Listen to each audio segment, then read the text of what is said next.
एक घर में एक बेटी ने जन्म लिया। जन्म होते ही माँ का स्वर्गवास हो गया। बाप ने बेटी को गले से लगा लिया।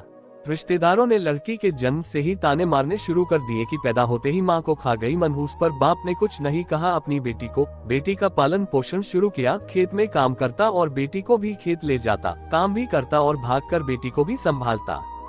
रिश्तेदारों ने बहुत समझाया कि दूसरा विवाह कर लो, पर बाप ने किसी की नहीं सुनी और पूरा ध्यान बेटी की ओर रखा। बेटी बड़ी हुई, स्कूल गई, फिर कॉलेज, हर क्लास में फर्स्ट आई। बाप बहुत खुश होता, लोग बधाइयां देते।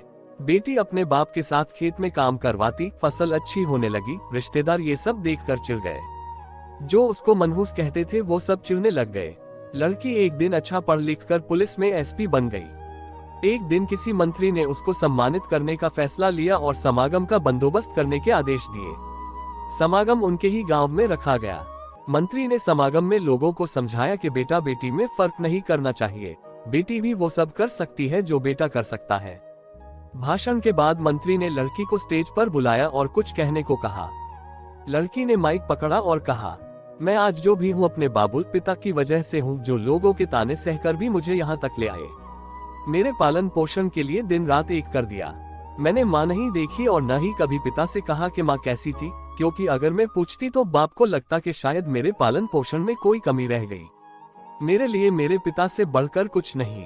बाप सामने लोगों में बैठकर आंसू बहा रहा था। बेटी की भी बोलते बोलते आंखें भर आई। उसने मंत्री से पिता को स्टेज पर बुलाने की अनुमति ली। बाप स्टेज पर आया और बेटी को गले लगाकर बोला, रोती क्यों है बेटी, तुम तो मेरा शेर पुत्र है। तुम ही कमजोर पड़ गया तो मेरा क्या होगा, मैंने तुझको सारी उम्र हंसते देखना है। बाप बेटी का प्यार देखकर सबकी आंखें नम हो गई। मंत्री ने बेटी के गले में सोने का मेडल डाला। लड़की ने मेडल उतार कर बाप के गले में डाल दिया। मंत्री ने बोला, ये क्या किया? तो लड़की बोली, मेडल को उसकी सही जगह पहुंचा दिया। इसके असली हकदार मेरे पिताजी हैं। समागम में तालियां बज उठी। यह उन लोगों के लिए सबक है जो बेटियों को चार दीवारी में रखना पसंद करते हैं, पर ये फूल बाहर खिलेंगे अगर आप पानी लगाकर इन फूलों की संभाल करोगे। अगर आपको ये कहानी पसंद आई तो प्लीज शेयर करें, लाइक करें और सब्सक्राइब जरूर करें।